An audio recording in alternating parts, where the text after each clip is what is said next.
Abidjan, la capitale de la Côte d'Ivoire, deuxième puissance économique de l'Afrique de l'Ouest, s'apprête à accueillir d'ici en 2030 une nouvelle population de 3 millions d'habitants.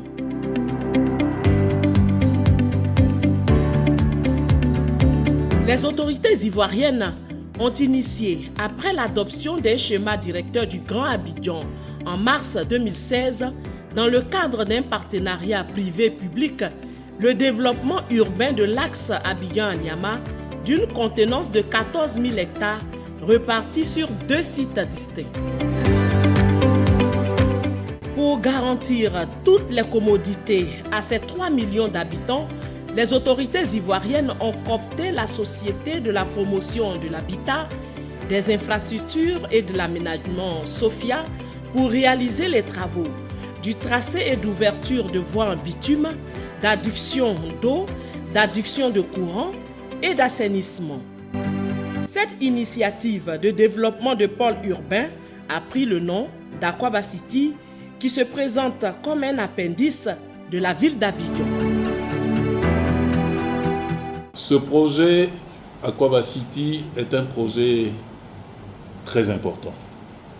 Très important pour l'État central de Côte d'Ivoire, très important pour les collectivités territoriales de Côte d'Ivoire, très important pour les populations qui habitent cette zone et très important pour tous ceux qui croient à l'avenir de notre pays.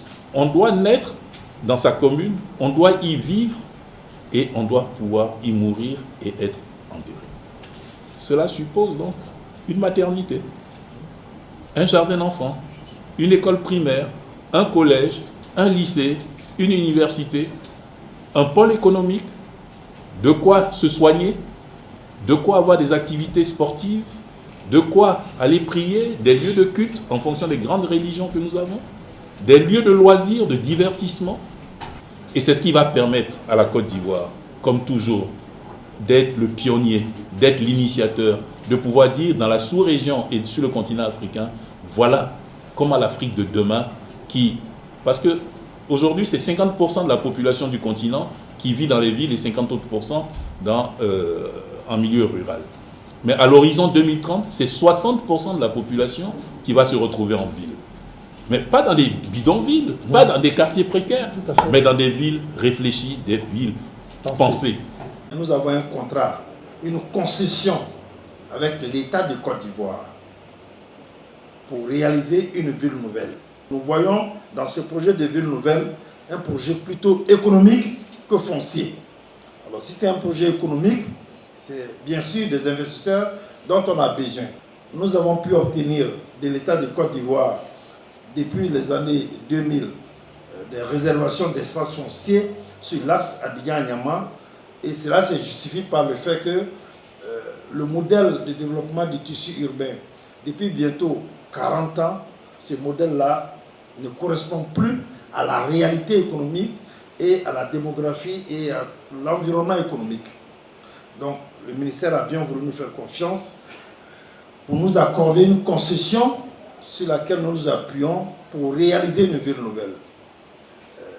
La conception, la formulation, l'écriture même de la ville a été confiée au cabinet de l'État. Nous ne voulons pas vendre que le foncier pour nous enrichir et puis partir, non. C'est des projets que nous vendons. Ici, nous travaillons sur des espaces de 7 000 hectares pour accueillir une population d'environ 3 millions d'habitants à l'horizon 2030. Donc, de par sa taille, par la taille de la superficie, de par les investissements colossaux, les équipements structurants, les infrastructures qui vont être bâties, nous sommes véritablement dans le cadre d'une ville nouvelle. Ce nouveau pôle urbain à vocation commerciale est le fruit de la contribution de plusieurs acteurs institutionnels et privés, notamment l'État de Côte d'Ivoire, à travers le ministère de la Construction et de l'Urbanisme, le ministère de la Ville, la Chambre de commerce et d'industrie, la Chambre nationale d'agriculture et SOFIA SA, soutenue par la Fédération nationale des acteurs de commerce de Côte d'Ivoire. Le Bureau national d'études des travaux et de développement, le BNET, cabinet conseil de l'État de Côte d'Ivoire, a élaboré le plan d'aménagement de la dite ville dans un esprit de ville nouvelle durable, verte et résiliente. Cette ville commerciale comprend 13 programmes majeurs, à savoir un programme d'équipement marchand, dont 6 marchés de gros pour le vivrier et le maraîcher, la friperie, l'informatique, les produits industriels, l'anacarde et le cola. 10 marchés communaux, 10 marchés de proximité, un marché de véhicules neufs, un marché de véhicules d'occasion, 10 hypermarchés, 30 supermarchés, 20 centres commerciaux. Un programme d'équipement d'établissements financiers privés et publics, à savoir 10 sites pour le trésor public, 10 centres des impôts, 100 sites pour les établissements bancaires et assimilés, 10 sites pour les compagnies d'assurance. Un programme d'équipement éducatif composé de 5 universités agricoles, numériques, modèles, de type canadien, de type chinois et de type ivoirien.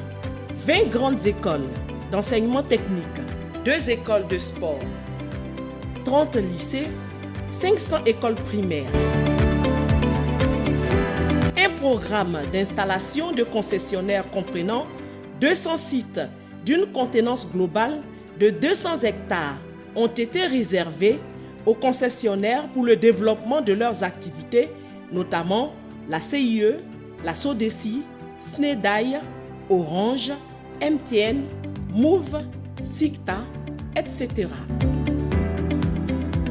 Un programme d'installation de stations-service de compagnies pétrolières matérialisé par 200 sites d'une contenance globale de 200 hectares ont été affectés aux stations-service dans la ville nouvelle. Un programme d'équipement de transport pour une gare de fret, 10 gares interurbains, 4 dépôts Sotra, 4 gares Sotra, un parking de gros camions, 100 gares de taxis intercommunaux, 50 gares de Baka intercommunaux.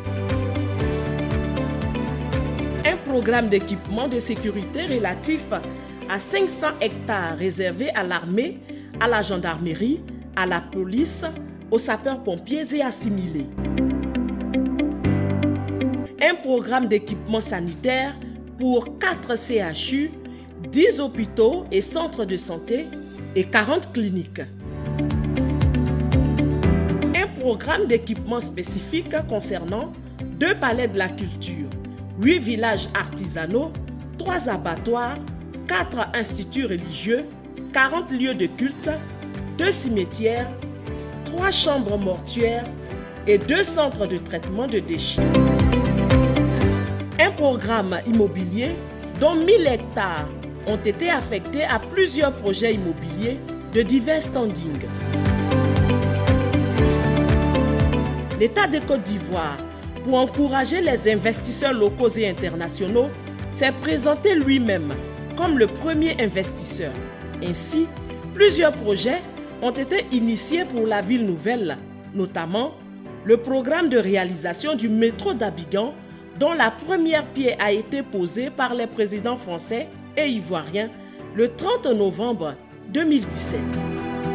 Le programme de réalisation du stade olympique dont les travaux sont achevés. Le programme de réalisation d'une zone industrielle également achevée.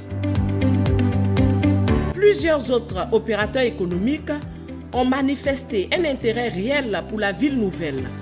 La Caisse nationale de prévoyance sociale, CNPS, a acquis près de 500 hectares dans la ville nouvelle pour divers programmes immobiliers.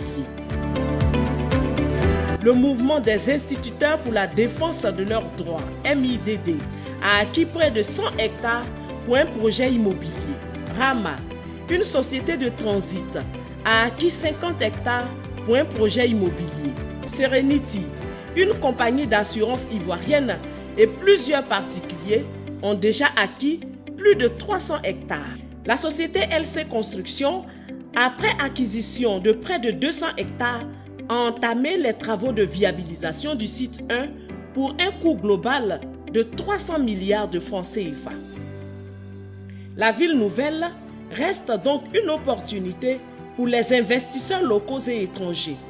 Les promoteurs institutionnels et privés ont mis en place un centre de promotion et des investissements pour la ville nouvelle en plein cœur du quartier d'affaires abidjanais, à savoir le plateau, à 10 mètres de la BAD, de la Bourse régionale des valeurs mobilières, du siège de la SGBCI et de la BCAO. Ce centre est animé par 50 cadres et agents rompus au métier du management des projets, à l'écoute des investisseurs.